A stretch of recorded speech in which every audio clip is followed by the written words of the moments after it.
name's Stu McKenzie. I'm CINA Science Manager, and it's a great pleasure to welcome you, whether in person or joining us online, to this latest in a series of talks exploring critical issues for investigators looking into transnational organized crime and related topics.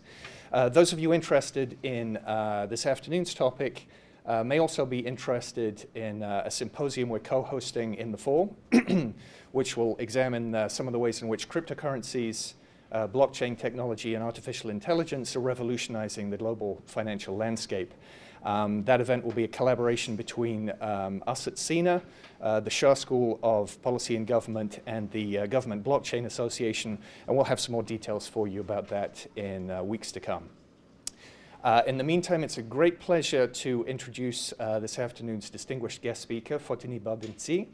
Dr. Baldimtsi is an assistant professor of computer science here at George Mason University and an established authority on cryptography, security, and data privacy. She's going to talk to us a little bit this afternoon about some of the ways in which cryptocurrencies and mixing platforms both do and do not facilitate the anonymity of their users. The title of our talk this afternoon is Understanding the Privacy Level of Cryptocurrencies, and please join me in welcoming Foteini Baldimtsi. Hello, everyone. Thank you so much for the invitation. It's my pleasure to be here. I was told that the structure of this talk should be 45 minutes of presentation and 45 minutes of discussion. I would prefer, though, to get questions during my presentation, so feel free to stop me at any point. I'm happy to take as much time as needed to discuss anything that looks interesting at any part of my presentation. So what I'm going to do today is to take you 11 years back and say a few things about how everything started with Bitcoin. And as you may know, the whole idea of Bitcoin started in a mailing list by the creator of Bitcoin, or the creators of Bitcoin, who posted a white paper that described their idea. So this was back in 2008.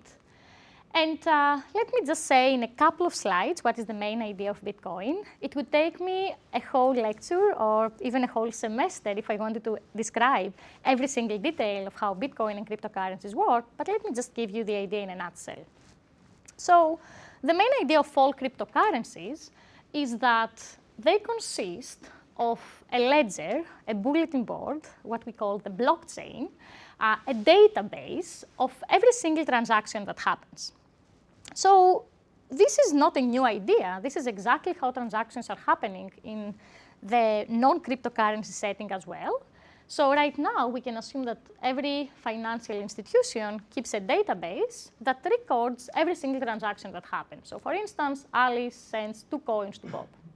So the main revolution of Bitcoin was that they managed to create a system that maintained this ledger in a distributed way. So now this ledger is not maintained by a single authority, but is maintained by a group of people that run a protocol that is called a consensus algorithm.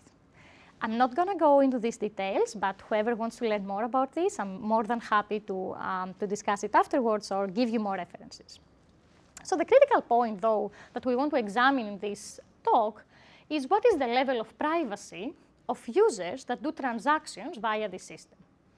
So I'm kind of sitting right here, and I'm saying that in this system, in a blockchain, in a cryptocurrency system, this is the format of every single transaction. We see that Alice sends 2 coins to Bob. This is not really true. In these systems, we don't really see the names of the participants, but we see some unique identifiers for every single participant. We see what it's called their address or their public key.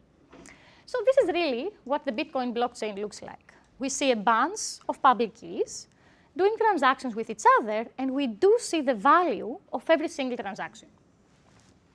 So as I said, Bitcoin started in 2008.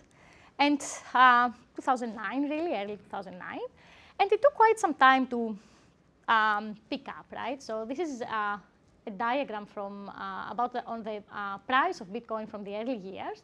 And you can see that in the first couple of years, there was nothing really going on. But then things started picking up.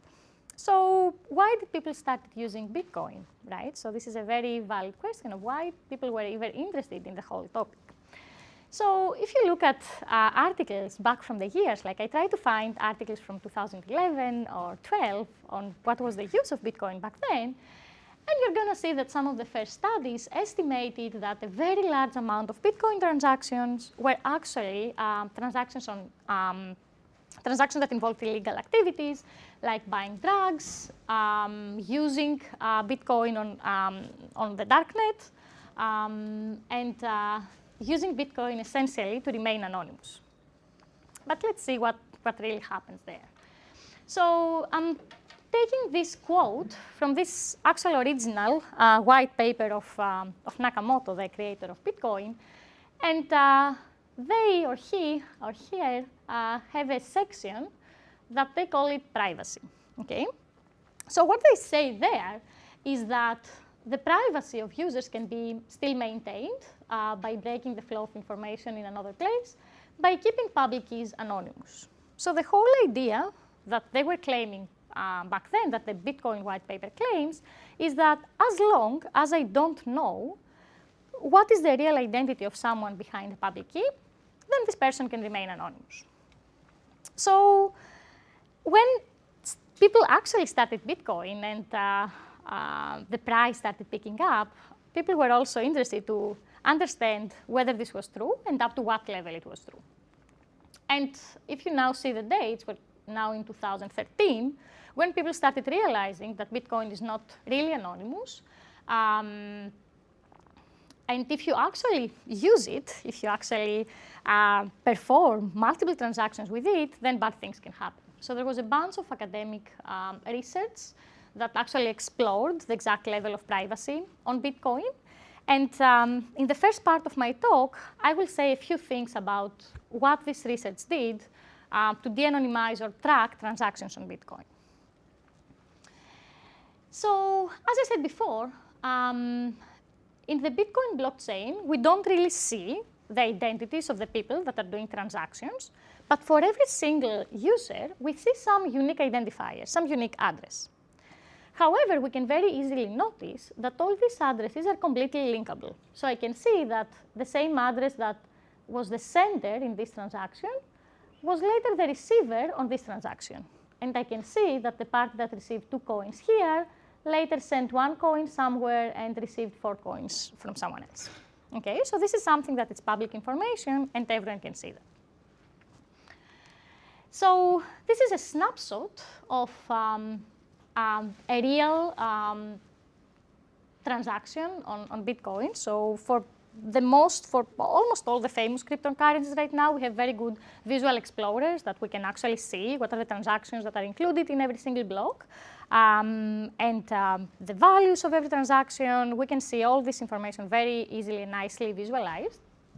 So here you see that this public key received 11 Bitcoin, and this is like a transaction that I got yesterday, received 11 Bitcoin here, and then later this key spends 9.6 coins here in this address and 0.5 coins here. So something that you have to understand about how Bitcoin transactions work is that every single Bitcoin transaction must reference a previous one, so we cannot just create money out of thin air, and all the coins in one address must be spent at once. So assume that this was a new address that just carries 11 Bitcoin, I cannot just spend 9 coins of this transaction in a following transaction. I have to spend it all. So if, say, that this address belongs to Alice, and Alice wants to spend 9.6 coins to Bob, then she needs to create a transaction that is going to spend 9.6 coins to Bob and create a new address of her choice that belongs to her that gets back the change, the remaining amount. Okay, so I cannot just spend some amount of a Bitcoin transaction. The new transaction has to spend it all, and the only way to do that is to just route some of these coins back to me. Okay?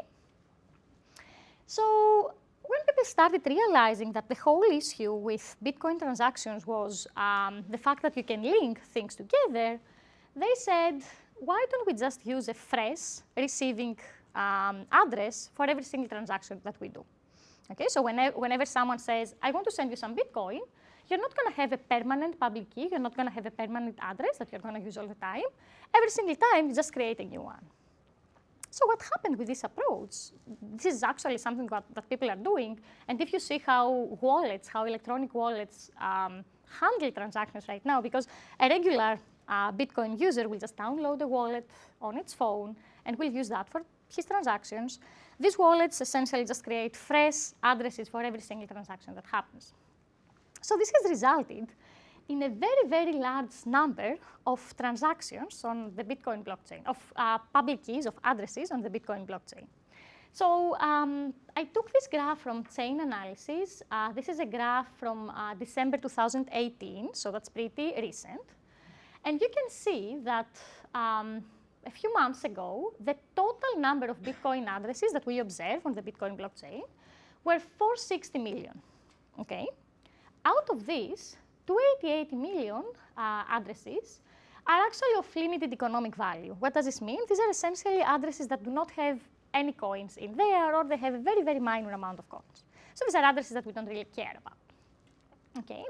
Out of the rest, 172, as they call them, economic relevant addresses, 147, or maybe 149, no, actually 147, are identified. So we know exactly to whom they belong. And they belong to exchanges, merchants, gambling systems, or darknet markets. So we know exactly who is behind every single one of these addresses. What is left? What is left is around 25 million addresses that are associated with private wallets holding Bitcoin. So if someone was doing an effort to de-anonymize Bitcoin today, this is really the goal, right? The rest is kind of known. Okay? So let me just tell you a few things about how people actually manage to de-anonymize Bitcoin users, and then I will move to solutions for privacy. So essentially, one can view the whole Bitcoin blockchain, this record of transactions, as a transaction graph. So you can see nodes transacting with each other, and an arrow shows money flowing from this node to this node. So the idea of researchers, when they started looking at this problem, was to first try and cluster addresses together. So try to create these clusters which denote that these addresses belong to the same user. All right? How did they do that? They used a couple of heuristics. So the first heuristic that they used was the following. So a Bitcoin transaction allows a user to merge multiple addresses together, or to split the coins in one address to multiple output addresses, as we saw in my example before. So this is a sample transaction that takes like a dozen of Bitcoin addresses, each one carrying different amounts of coins, and sends all this amount to just two addresses. It actually sends 675 coins here and a very tiny amount here, which is usually the change that we're talking about. So the first heuristic that researchers used when they said, how can we de-anonymize users on Bitcoin, was to say that with very high probability, all these addresses belong to the same user. So this was one user that collected money, collected coins from different resources, and now when he wants to spend them, he will just do a large transaction to put them all together. So this was the first heuristic that they used. And another very important heuristic was to actually look at these change addresses. So look at the very tiny amounts that are moved somewhere, and also assume that this address belongs to the same user that holds the large input transactions. Okay? Because usually when you're doing a transaction, as I said, the only way to spend the whole amount is to do this change idea of sending some coins back to yourself. So this was the second heuristic that people used. And doing this, they actually managed to do a pretty good clustering of the Bitcoin network. But is this enough to de-anonymize users? Not really, right? What they managed to do up to this point was just to create those clusters and create those groups of addresses that belong to the same user. So the next thing that researchers did was to actually use ground truth data. What kind of data? They engage in transactions with different exchanges, vendors, mining pools, gambling sites, mixed services, wallet services. They scrapped published tags, published addresses from forums, websites, it's actually a pretty funny story. I know the people that did this study pretty well. Remember that this happened back in end of 2012 to early 2013, and these are people from academia. So as I said, they had to do transactions themselves in the Bitcoin network. So they ended up with a lot of weird items being shipped to them. Just because they had to buy these items from Darknet. And when the whole research was done, it was actually a very funny case of using funding to buy Bitcoins, right? Do your research, and then you have some left over that actually got 20 times the price within a few months. So it was the case of being funded and then actually having more money than what we started with. So if you ask me, they had no way to handle this officially through the university. And the solution was just to fund their students to attend workshops and conferences, like out of the books. Maybe I should have sent that in the camera. OK. How well did this approach work? It actually worked pretty well. This is how the Bitcoin graph looked back in 2013. And you can see that there are these big clusters that are associated with the first coins that people believe that belong to Satoshi, coins that belong to large exchanges like Mt. Gox, specific gambling services, and so on. So this actually worked so well that companies created out of this process. Companies that actually their main activity is to de-anonymize users on cryptocurrencies, and I'm just mentioning Chain Analysis, Elliptic, and the Blockchain Intelligence Group as some samples, but there are quite a few more. So, OK, Bitcoin is only pseudo-anonymous. We know that there are ways to track the flow of transactions on the Bitcoin blockchain and even to actually de-anonymize users. Are we all done? Is there any option for anyone who wants to remain private to use while using cryptocurrencies? So the answer is no or maybe, okay, as we're going to see today. So when people realized that Bitcoin is not really anonymous, they started working on different approaches. And there are two big categories of related work. One was to say, just forget about Bitcoin or any cryptocurrency of that fashion, and let's just build new cryptocurrencies from the scratch that are actually anonymous. So Zcash and Monero are two of the most famous cryptocurrencies operating right now with privacy guarantees. The second approach was to say, well, OK, maybe we don't want to just build cryptocurrencies from the scratch, but provide some tools, mechanisms to offer privacy on top of the existing cryptocurrencies that we have. Like create a tool that can provide privacy of a Bitcoin user. And this is the second approach, to build mixers or tumblers that are compatible with Bitcoin or any other cryptocurrency of that style. So let me start by actually focusing on the second option first, just because it was the first option that actually picked up first. It was the first thing that people did. So again, as I said, when people realized that Bitcoin is not anonymous, they said, well, I can help you get privacy if you want.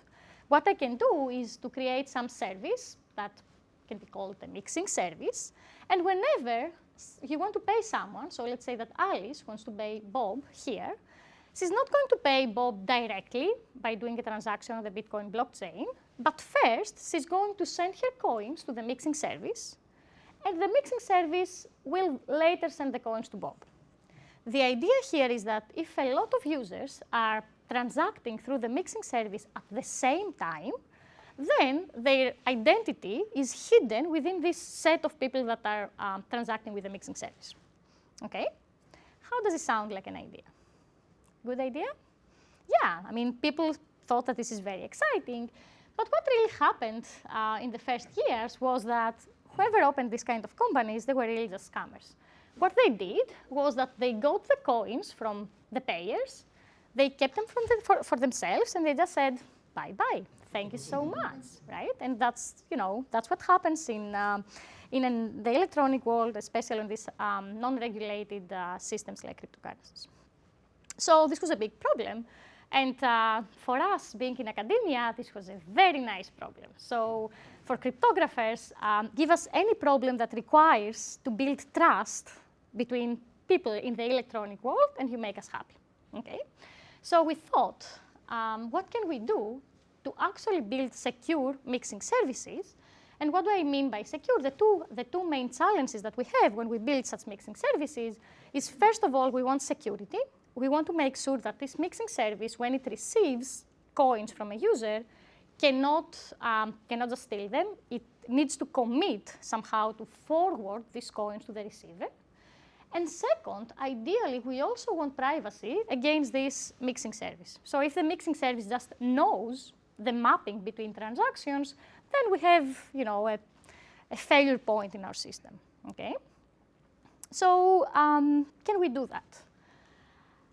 There are a bunch of schemes, and most of these are actually academic schemes that worked towards this direction. And I'm also dividing this into two categories. So these are some decentralized approaches that perform mixing by having users interact with each other. And there were also some centralized approaches that took this mixing service hub approach that I showed you before, but added security guarantees on them.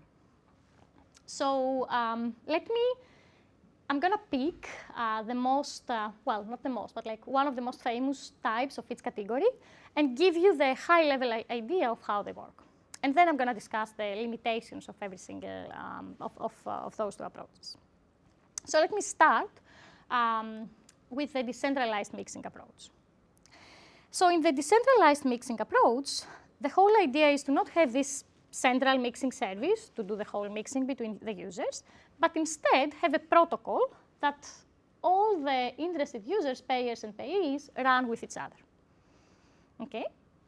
So the very first idea on decentralized mixing came in a forum, as a lot of these ideas started on the cryptocurrency space. And it was the idea that we call CohenJoy, which is a very, very simple idea. So recall that I told you that in a Bitcoin transaction, we can have multiple inputs and multiple outputs. So we can collapse a bunch of input addresses and pay a bunch of output addresses. So the main idea of CohenJoy was the following. So if I know that I want to pay one coin to someone, and I also know that Anthony wants to pay one coin to someone, why don't we just come together, prepare our transaction jointly, so that anyone who sees two input addresses and two output addresses doesn't really know who is paying whom. Okay? So if now we extend this to more parties, so this is an example that just that does this with two parties. So you see that there is some old transaction, and this public key to A1A1 carries 0.5 bitcoins. And then there was some older also transaction on this same key that carries 0.3 coins. And then there is some transaction on this 1C3 key that carries 0.8 coins. So if we put those three inputs together, and we have two outputs, each one that carries 0.8 coins, we have no clue whether this key or this key paid this key or this key. Okay? So we managed to shuffle, essentially, who paid whom here. Okay? So again, this is the very, very simple idea of CohenJoy. The question, though, here, the really hard, and of course, this can be extended to multiple parties. I just said this for the case of two parties. But the hard question here is, who is going to put this transaction together? Okay, so as I said, in this simple case, with just me and Anthony wanting to pay someone, yeah, we can actually come together in the same room and create this transaction. Note that both of us need to sign, need to authenticate the resulting transaction. But then both of us know who is the receiver of the payment of the other person. Okay, so between the two of us, there is no anonymity at all.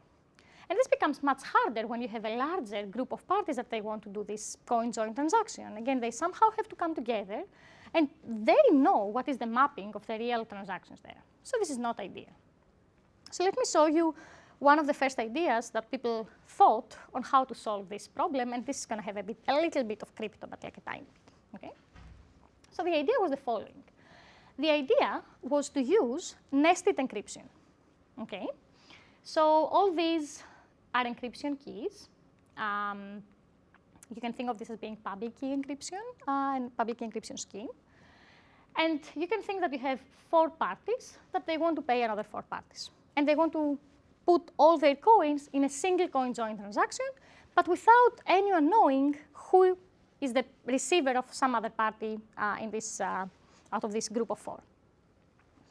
So we assume that one of these parties starts. So let's say that Alice starts, and she wants to pay the address A prime. What she does is that she encrypts her address first with the key of the last person in the sequence, then with the blue key of the second to last person in the sequence, and then with the yellow key of the second person that she's sending her transaction to. Okay, so this is a nested encryption, okay? Encryption of her output space multiple times. So she sends, and recall, A prime is the person to whom Alice wants to send her funds. So she sends this ciphertext, this encryption, to the second person in the down the road, who is going to remove one layer of encryption. He's going to remove the yellow layer. He has the key, he has the yellow key, so he can decrypt that, and he's left with the inner layer of Alice's encryption. Now, he also encrypts his own destination, B prime, with the key of the final person in the chain and the key of the second to last person in the chain. Okay? So here we have now encryptions of Alice's destination and an encryption of Bob's destination. Now what is going to happen is that Bob is going to shuffle those 2 ciphertexts together. Okay? So he shuffles them. So when the third person receives that, she has no clue whether the first thing that she receives is the thing that was coming from Alice or the thing that is coming from Bob. It just does a random shuffle. Of course, now the third person in the chain, having the blue key, can remove one layer of encryption, decrypt B prime and A prime. This is still encrypted under the key of the holder of the green key, and encrypt her own destination as well, which is called C prime. Now again, it does a shuffling among all these 3 addresses and forwards to the last person who is going to decrypt all, include his own destination, D prime, and create the CohenJoy account. So what did we manage to do here is by having a protocol executed among all participants, no one among the participants knows who is paying whom. You only know who you are paying, of course. This is not something that you can hide. But now this last guy has no clue who is the receiver of Alice's payment. Okay? So every single receiver, if they indeed see their indented recipient here, they will sign the final transaction, give the heads up, and the transaction will be valid and can be posted on the chain. Is that clear how it works? I'm happy to take as much time as needed to explain this. Yes? Okay, let's consider this entire mechanism a black box. So if people A, B, and C want to pay X, Y, and Z amounts to someone, this X, Y, and Z amounts have to go in. And again, this X, Y, and Z amounts have to go out. Correct. To the people whom we want to pay. So regardless of what is going inside the black box, can't we correlate the transactions by the amounts of money going in and out? Excellent question. Thank you. I should have highlighted that earlier. So for simplicity, let's assume now that every single transaction is of the same amount. There are ways to do transactions while hiding the amount of every transaction. But just think of this as every single player here is transacting one coin. The only way to really hide it, if you go back, is still, here, people are still doing the same transactions, but this can come from from multiple addresses. So here, one person was having 0.8, and the second person was also having 0.8 coming from 2 different transactions, but you're absolutely right that all of them needed to have the same amount. There are techniques to avoid that. There is this whole line of research that's called confidential transactions that you can also hide the values. But this is quite more complicated to show in this talk. So for this talk, just assume that every single coin every single transaction in this mixing is of the same value, but trust me that there are techniques to also hide that. So does this black box work as a wallet where people put money and then at later time just pay from it? So you mean how can someone implement this if they want to implement it, right? Just how to hide how much is going in and how much is going out. How to hide the values now? You're going back to the question of how to hide the values? Yeah, just so... Just make it possible to correlate what amount is going in and what amount Right, is so you can still hide the amounts of the values that you are transacting with without the need to rely on a trusted third party. So there are techniques that you can do, there are cryptographic mechanisms that you can use to just hide the value, but still prove that you have this amount of value. So I'm going to say something towards the end when I talk about zero cash, and I'm going to say why their primitive, their crypto primitive, could potentially be used for this problem that you're referring to. Okay, but just trust me that there is such a mechanism. Yes? So is there a norm in the number of people who are participating in putting the money together, and how are they selected? Excellent question. So ideally, the more people that participate in this system, the better is the privacy level that we have. So before going there, though, let me just tell you one more thing about what can go wrong, and then I will come to your question. So just now that you still have this scheme kind of more fresh in your mind, okay? So in this scheme, and there are some extensions on this scheme, like this is the plain version of CoinShuffle, there is CoinShuffle++, and Value Shuffle that hides the amounts of coins as well. So here we assume that all users are honest, and they're actually following the protocol. But a very common problem in such protocols, in such, open networks, is what's going to happen if, let's say, that one of these users is actually malicious. And when it receives A and B from Bob, it just replaces one of them by some malicious value and says, hey, I'm just going to put one of my own buddies there to receive one coin. So the nice thing about these protocols is that at the very end, this is something that you can detect. So you can see, remember that at the very end, in order for this transaction to go through, everyone will have to sign the final output. So if one of these parties doesn't see the recipient that he picked in the final transaction, then he can just refuse to sign, and the whole process aborts. The whole process doesn't conclude. Okay? And in some of these protocols, under certain assumptions, you can actually even find who was the user that messed up. So malicious parties can lead to aborts, though. And even if you can find who messed up, what does this really mean about limitations? Well, of course, it takes more time to perform a transaction. This is always a limitation with privacy. Privacy is always having some efficiency, cost trade-off. But the fact that one dishonest player can lead to aborts, it essentially means that denial of service attacks and Sybil attacks are completely possible here. Okay, so let's say that some authority would like to shut down these mixing services. It will just, as a player, take part in every single one of them, mess up with something, and lead the whole thing to abort. So no single mixing transaction can go through. Okay? Well, exactly because you can identify who was the user that messed up, this might mean that there might be some cost for actually doing that. So it might be the case that we can be charging penalties to people that are misbehaving. So if you want to do this denial of service attack and just mess up every single mixing, you might just have to be willing to pay the cost. However, it's completely possible to just shut down every single mixing. And the final point that Anthony already noticed is that the anonymity set is very, very small here. The number of participants here is very small. Anyone has any idea of where this limitation is coming from? How large do you think, what is the upper bound on the anonymity set that we can have here? Is there something that limits how many coins we can, how many transactions we can mix together? Remember that this works by creating, at the end, a single Bitcoin transactions with multiple inputs and multiple outputs. Okay?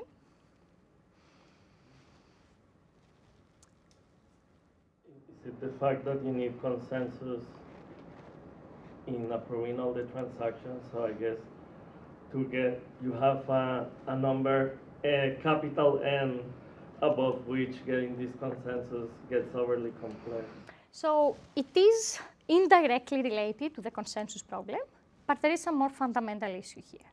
And the issue is that for Bitcoin and for all these cryptocurrencies, exactly because we want consensus to be efficient, we have an upper bound on the size of every single block that is added on the blockchain, which essentially means that we have an upper, so the upper, for Bitcoin, this is 1 megabyte.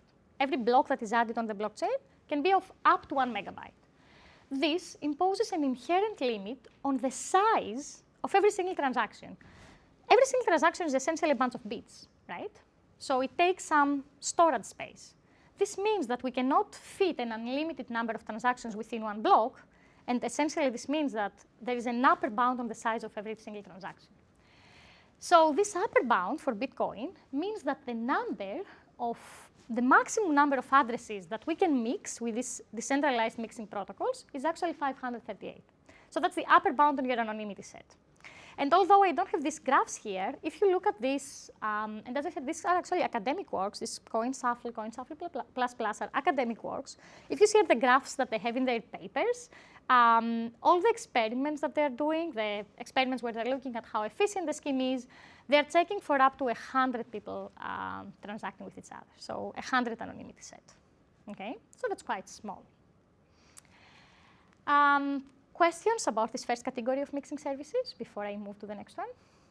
So typically, how many transactions happen every minute, say, in Bitcoin, so that we can say that, do I have to wait for 10 hours to get to 530 ultimately, or do I have to wait for only 3 seconds?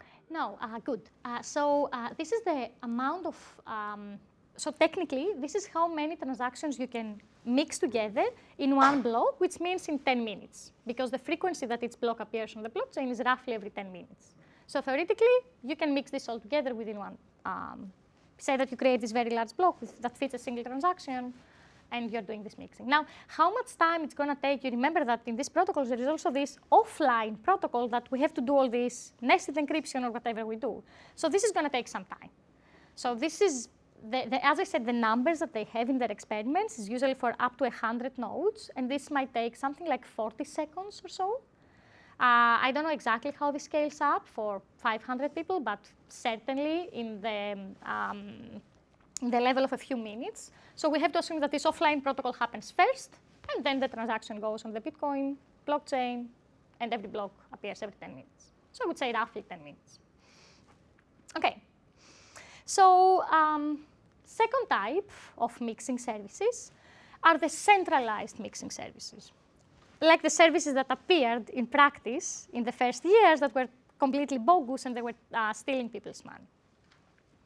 So what is the idea there? Remember that we said that there is some third party that gets coins from the payers, mixes them internally, and gives coins to the payees. And we said that the two main challenges were security and privacy, because this mix, first of all, might just never forward the money. So let me show you how one of the most famous mixing services, centralized mixing services, solves this problem. And this is a mixing service that it's part of my research, and it is considered to be the state of the art on centralized mixing services on Bitcoin. So here's the idea. This is the Tumblebit system for anyone who wants to know the name. So let me first just focus on solving the security issue, the fact that this hub cannot steal coins. So assume that Alice wants to transfer one coin to Bob through the payment hub, and let me show you how we can make sure that the payment hub cannot just steal Alice's coins and disappear. So the idea is the following. Bitcoin allows for different types of transactions, not the very simple transaction that I showed you first, but for some more complicated types of transactions as well.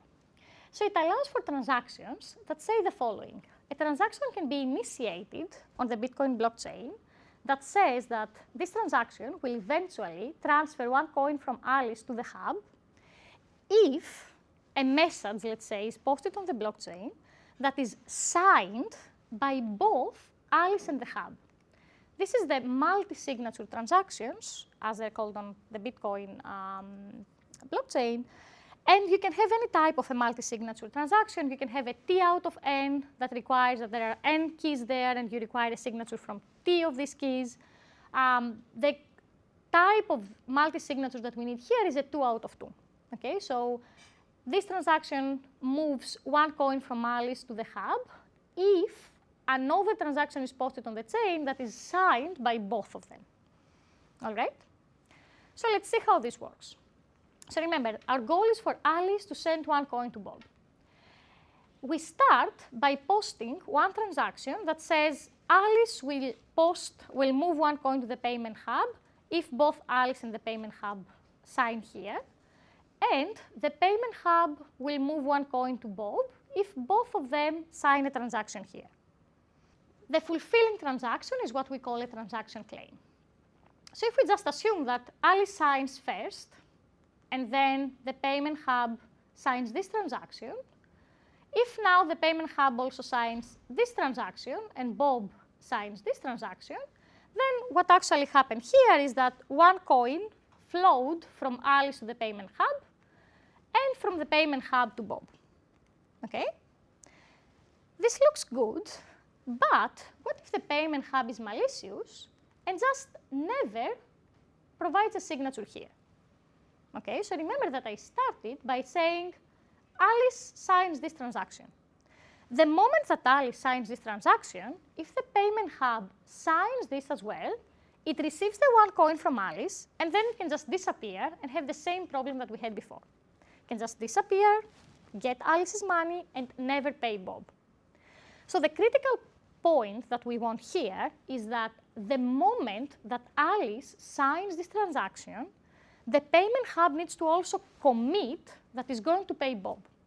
So we want some atomicity property that says that those two claims have to be executed at the exact same time. So here's how we achieve that.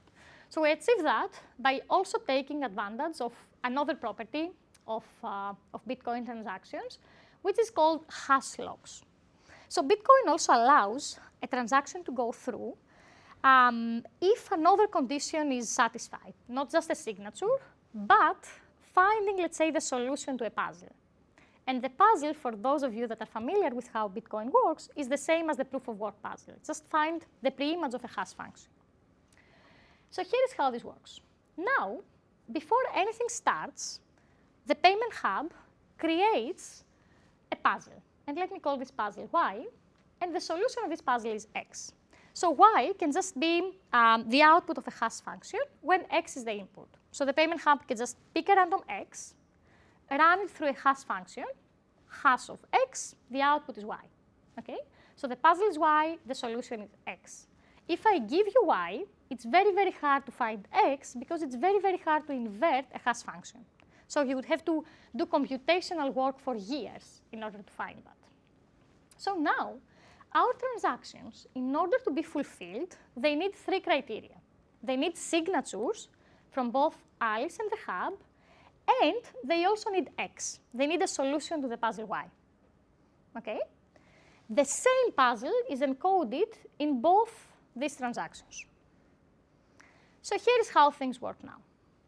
So instead of having Alice to add the first signature in the system, we have the payment hub to add the first signature here.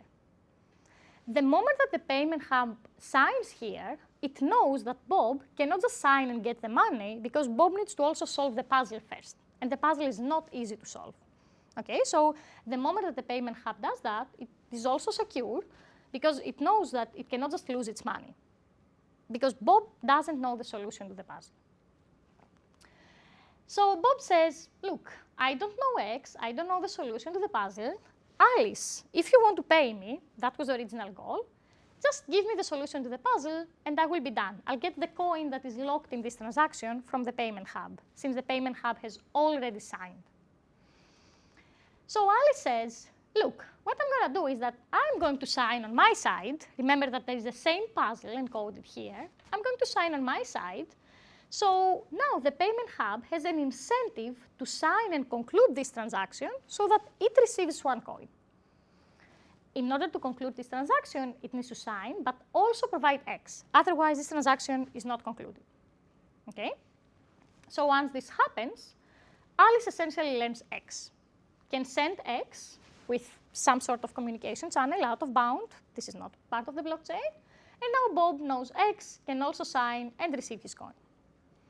So what did we manage to do here is to essentially do this, get this atomicity between those two claims, transaction claims, and make sure that the hub cannot just steal Alice's money, or Bob cannot just steal the hub's money. Okay?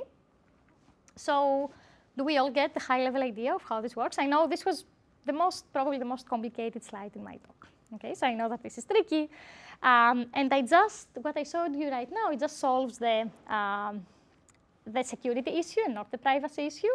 Solving the privacy issue is 10 times more tricky. Okay, so this is not something that you're going to see in my talk today, but I'm happy to give you more references about it if you want. So we actually had to use a special type of puzzles, not these hash puzzles that are re-randomizable, and we can blind them, and we can get the privacy flavor that we want. Yes?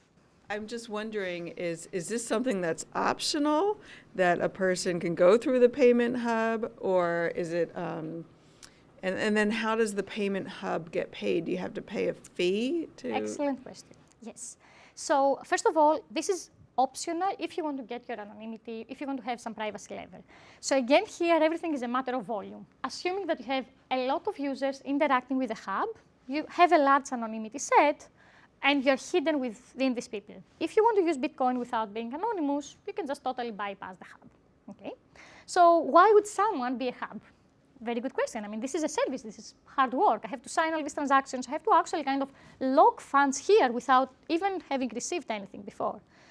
So yes, someone that would be operating such a service would be asking for a fee for this transaction, and that's something that people are in general comfortable with, to pay a fee if they want to have a private transaction. Now, what should be the exact money or the exact value of the fee? That's something that's out of my expertise to comment on.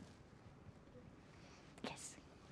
What happens to the coin from Alice during the time between she sends the coin and before the hub sends the solution to the puzzle? Is it possible to build a hub, a malicious hub, which will actually create a denial of service situation where the funds are locked and never released? Exactly as you pointed out, the moment that these escrow, these blue transactions are created, those coins are locked. No one can spend them until we have this transaction claim that signatures are added, puzzle is solved, and the coins just find their route. So it could be totally possible that the hub just, aborts, does nothing, sleeps, right, and just locks people's money forever. So luckily, Bitcoin also gives us a way to solve this problem. And I should also say that this solution is 100% compatible with Bitcoin. Tumblebit is 100% compatible with Bitcoin. And this is, it allows people to time lock transactions. What does this mean? This says that if this transaction is not fulfilled, if the conditions are not fulfilled by some time period that the users decide, here I'm saying 1 month, but it can be 1 day, it can be, and in fact, it's not actually 1 month or 1 day, it's like 10 Bitcoin blocks, 20 Bitcoin blocks, but just to get the idea. So you can decide for how long you want to lock your money to participate in the system. So depending on your risk value, you can choose different values here as well. But that's a great question, yes. Other questions about how this works? Good. So as I said, I'm not solving privacy here, but we do solve privacy. It is a hard problem. And the level of privacy, again, that is achieved by this system, it's still an anonymity set type of privacy. The tumbler, the mixing service, learns absolutely nothing about the mapping of transactions between all senders and all receivers. So every possible graph of transactions between them is equally possible. It's equally possible from the point of view of the tumbler. Anonymity set exactly as before. So let me say a few things about limitations. I should say first that as opposed to the centralized mixing service, here we don't really have an upper bound on the people who can be transacting here. So this 500 users anonymity set, it can be much, much higher here, assuming that the tumbler is strong enough to support a very large number of users. However, it is a single point of failure, okay? So it could be DDoSed, other bad things can happen on a network level or other types of attacks. People have picked up on our Tumblebit system, and they actually said, look, we could decentralize it as well, instead of just having a single point of failure. Just make the tumbler not run in one copy, but run multiple copies through some consensus way.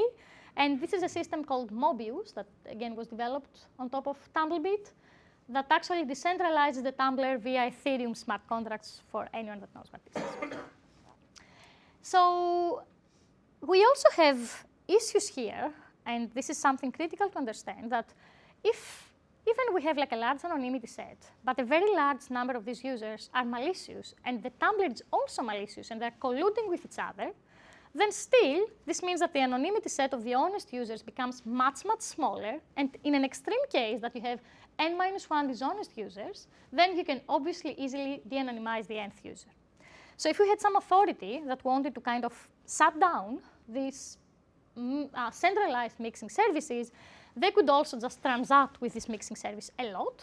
It is harder now, it's more costly, because remember, in the previous cases, it was sufficient if one party was malicious, and it would cause this whole protocol to abort. Here, if you cannot really make the protocol abort, right? Unless you somehow, buy out the tumbler and just shut it down.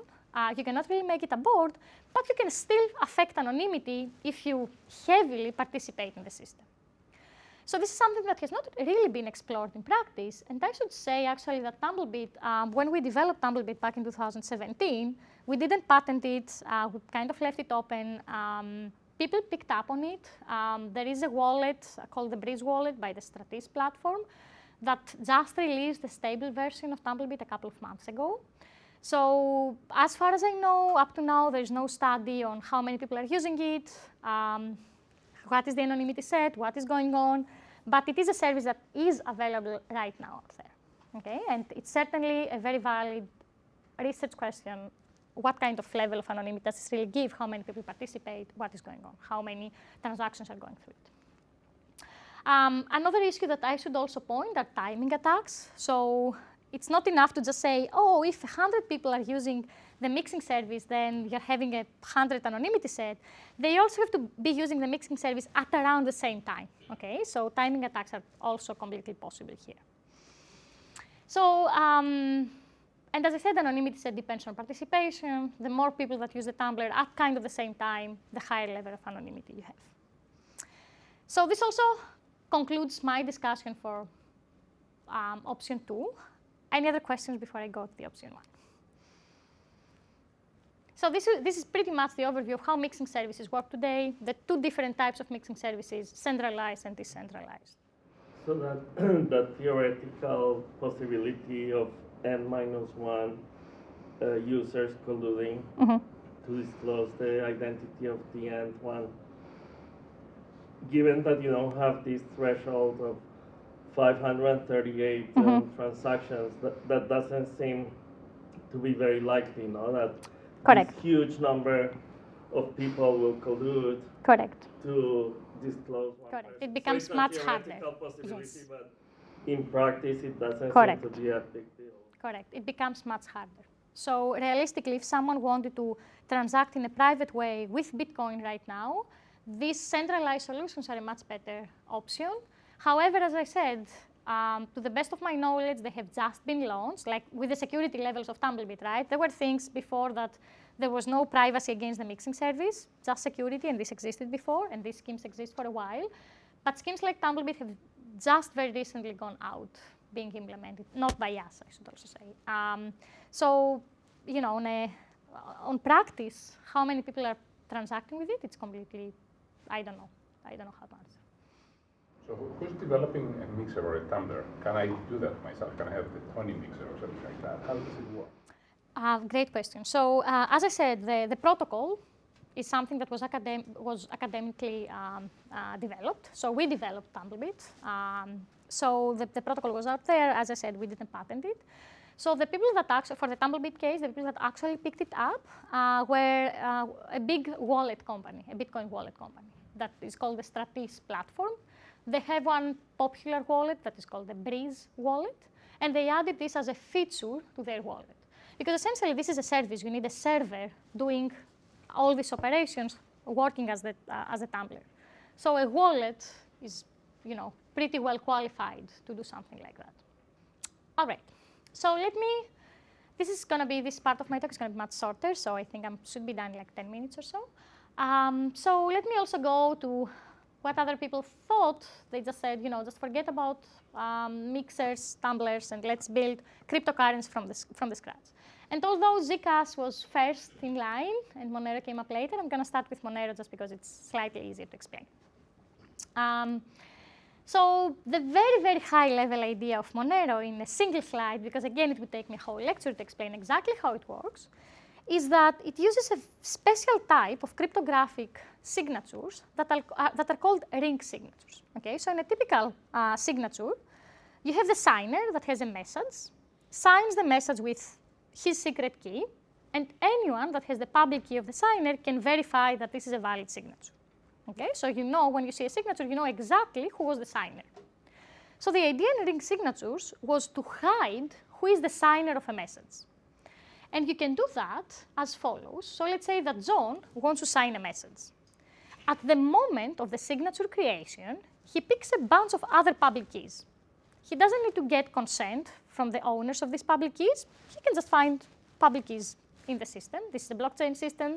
There are so many public keys up there, so you can just pick some of them and create what is called a ring. When you sign the message, then anyone who is looking at the signature has no clue who is the signer of the message among the ring of public keys. So any public key is equally possible to be the signer of the message. Okay? So these ring signatures are a very, very nice and powerful and useful tool, but of course nothing comes for free in life. So these signatures are actually more computationally expensive to compute, and they're quite larger. So in fact, their size grows logarithmically to the size of the ring. Okay? So if we have a very, very large ring here, if we want to have a very, very large anonymity set, hide ourselves among 10,000 users, then the signature is not realistic at all, actually. It's not a signature that can go on the blockchain. Remember that in blockchain, scalability is a big thing. We have to put little things there. So Monero, what really does is to use a very small ring signature size, somewhere between 2 to 10. So this is a very, very small anonymity set.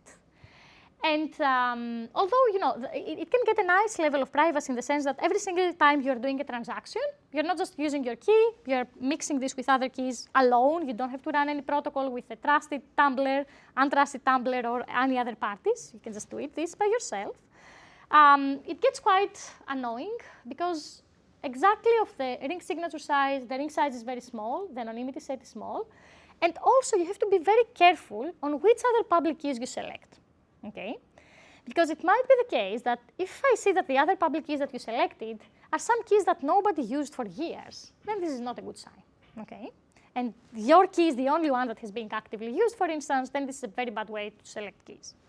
So how do people really select keys in Monero? So a user could, a very above the average user could actually write some code, write some script, and pick the keys by some algorithm of his choice, but most of the people that are using these systems, they just depend on the protocol that is run by wallets, okay? So most of these wallets did a very bad job on picking those rings. They were using ring sizes, as I said, somewhere between even 1 to 10. And here there has been some very, very recent analysis last year on the traceability of Monero transactions. And you can see, and these are different versions of the Monero protocol because it has changed a lot. And you can see that obviously the smaller the ring size, the probability to actually link the inputs to find out who is the sender gets quite large. And even with very large, even the largest ring sizes that we observe in the Monero system, we can still see that we can have a 20 or 30% probability to de-anonymize users. And that's large, that's a lot. Okay? So Monero didn't really do as well as promised in terms of anonymity, but it is up there and people are using it. So we should be aware of the exact level of privacy that we can get. And let me conclude by giving you the last type of anonymous cryptocurrency that it's actually the most famous, I would say, back there. I should also say that Monero is not an academic project, okay? So it's not a protocol that came by academics, but Zcash is an academic project, okay? So it started based on 2 works that were published in some of the most well-known security conferences by a bunch of people in academia.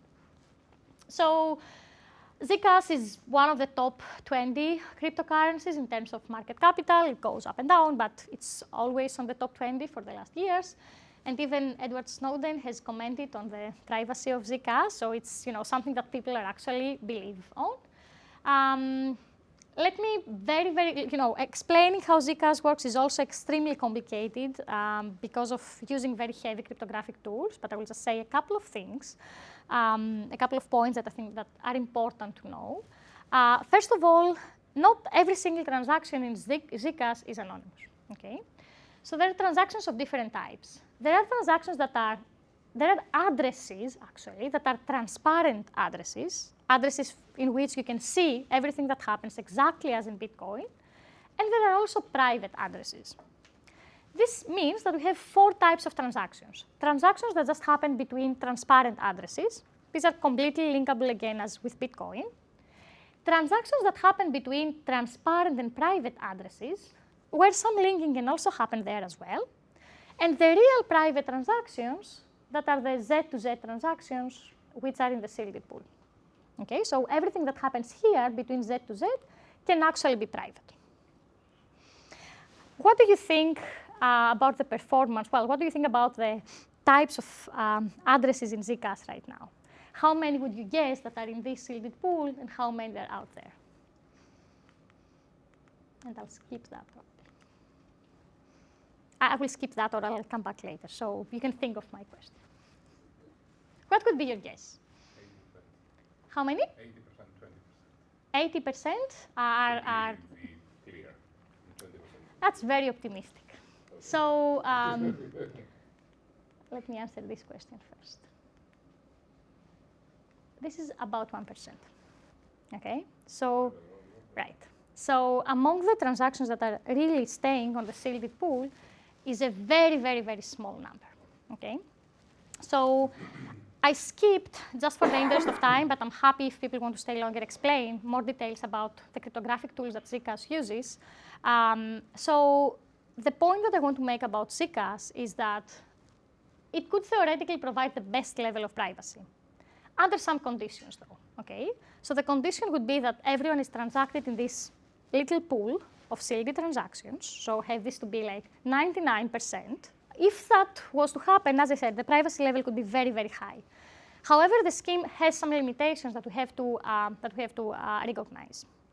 So the kind of cryptographic tools that it uses in order to get this level of anonymity are some special types of zero-knowledge proofs. So zero-knowledge proofs is a very useful cryptographic mechanism that allows people to prove certain statements, without revealing their answer, their witness to the statement. Okay, so for the case of cryptocurrencies, I can prove to you that I have a coin, a valid coin that was not spent, without telling you which coin this is. So I can say, I have a coin, but you have no clue what this coin is, so I'm hiding my anonymity among every single possible coin in the system. So these zero-knowledge proofs are known in cryptography since the 80s, but they're not super efficient for schemes like blockchain, where scalability really matters. So in the recent years, in the last 10 years or so, there have been some efforts to create zero-knowledge proofs that are very succinct, very short, and also computationally more efficient at the time of verifying them. So these are called ZK snarks, and the Zcash system is using ZK snarks, and it's actually the first real-life system that uses those proofs. It's very nice for us cryptographers to see that these are being used. However, I have to say that, first of all, in order for these proofs to work, they need some public parameters known to everyone ahead of time.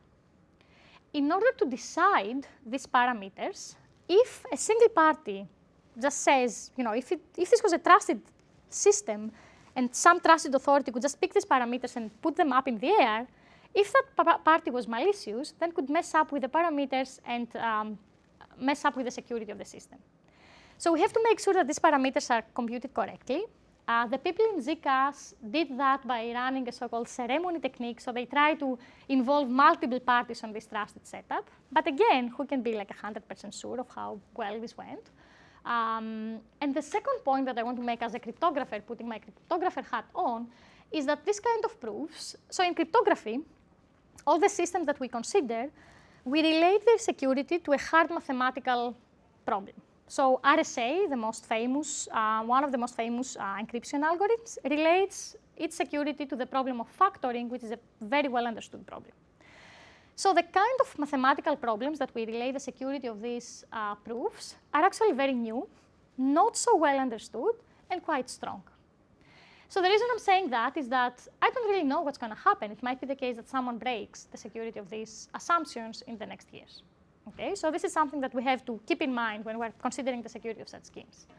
And of course, scalability issues are much, much harder with schemes like Zcash, because even using these ZK snarks, it's still much more expensive when compared to Bitcoin.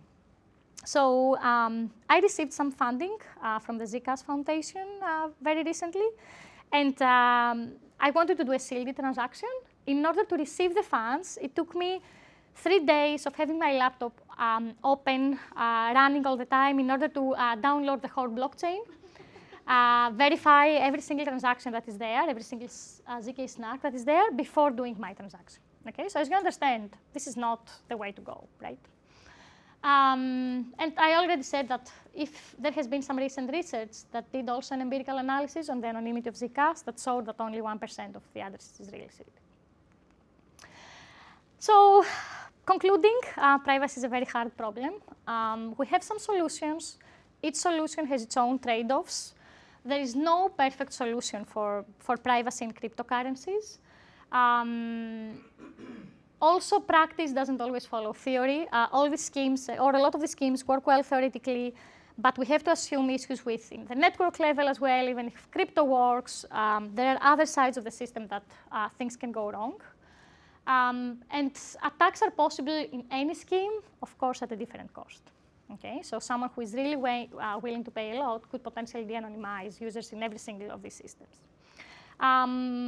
A final thought about the whole privacy issue, and this is a theoretical point that, again, we could be discussing for hours, is do we really want privacy? Should we just ban every single system like this, right? Just say private systems should not exist. We know already that cryptocurrencies like Bitcoin have been used for illegal activity.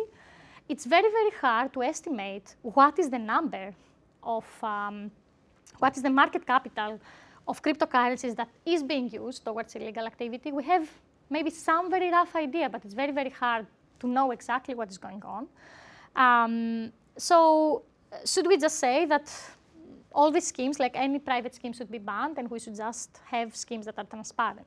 So what I'm going to say is my personal opinion, and I'm happy to discuss it, and you're also very welcome to disagree. So I think that privacy is important, and we should have privacy. We should have schemes that provide privacy to simple users. At the same time, I think that it is also important to have techniques, have ways to de-anonymize users when they misbehave. So I think that the ultimate goal here should be to design schemes that are private but offer accountability. So what does this mean? This means that we should have ways to make sure that we maintain the user's privacy as long as they're behaving honest. But at the same time, if we have well-defined policies of misbehavior, de-anonymize the misbehaving users and only them. Thank you.